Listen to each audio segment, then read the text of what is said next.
PLN, generator, maupun dinamo pada Tamiya. Oke anak-anak, sekarang mari kita pelajari tentang induksi elektromagnetik. Namun, sebelum itu, alangkah baiknya saya anjurkan anak-anak untuk membaca doa. Berdoa dimulai.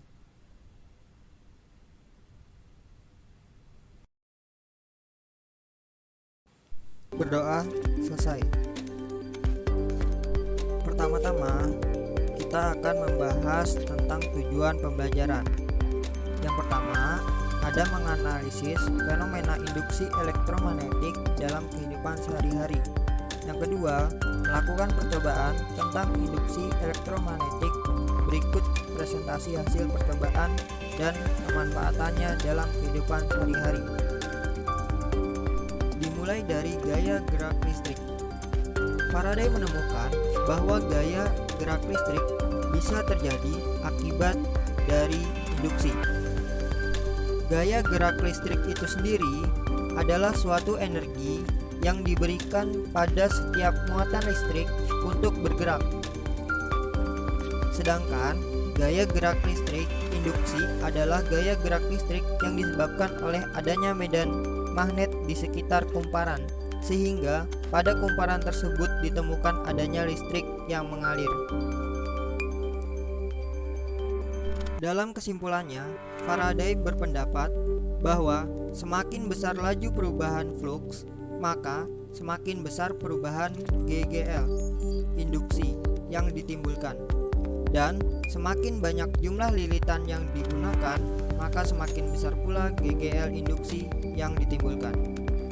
Sehingga Faraday membuat persamaan epsilon sama dengan negatif N dikali D flux per dt, dengan epsilon seperti huruf E itu adalah GGL dan N adalah jumlah lilitan, dan D flux per dt merupakan laju flux itu sendiri.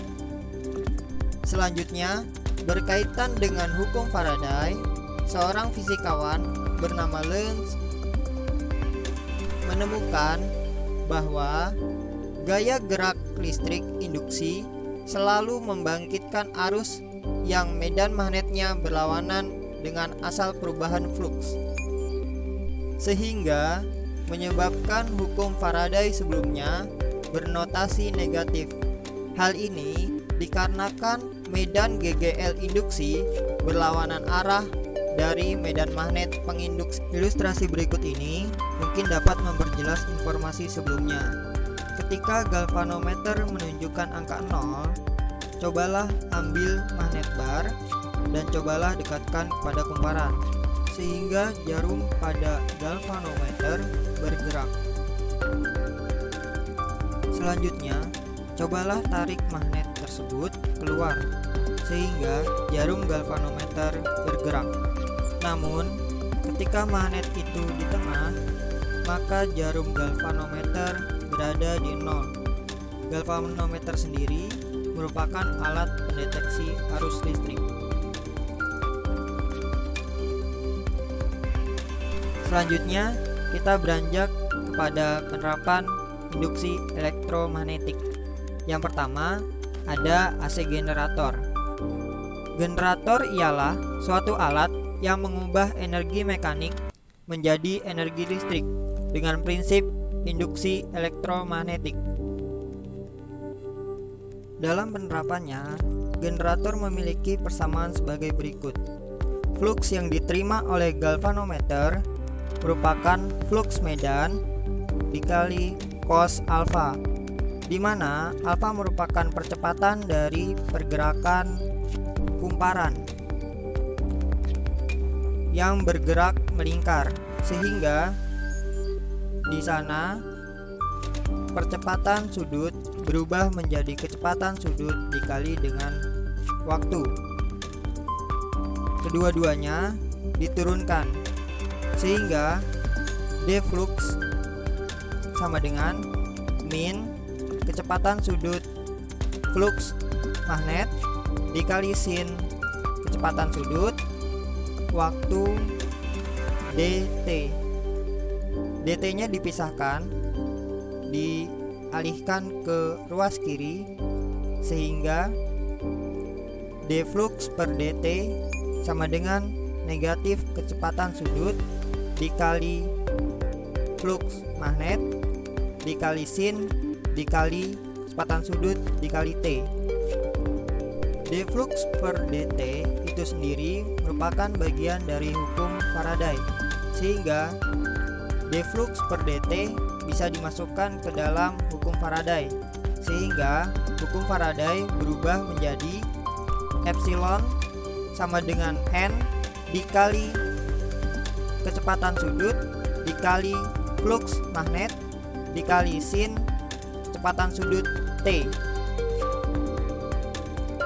Lebih lanjut, kita bisa melihat dari simulasi berikut.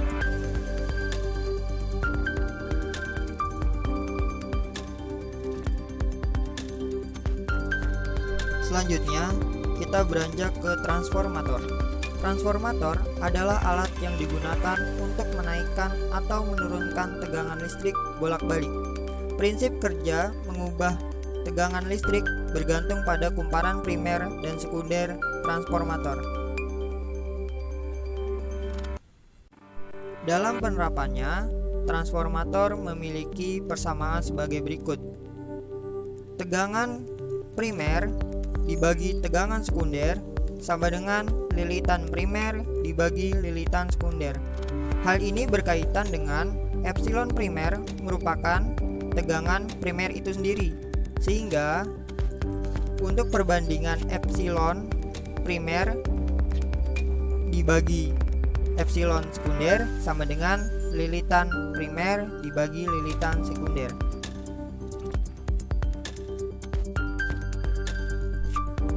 Selanjutnya ini ada simulasi tentang transformator. Contohnya ini yang di gardu transformatornya. Kalau transformator sederhananya seperti ini.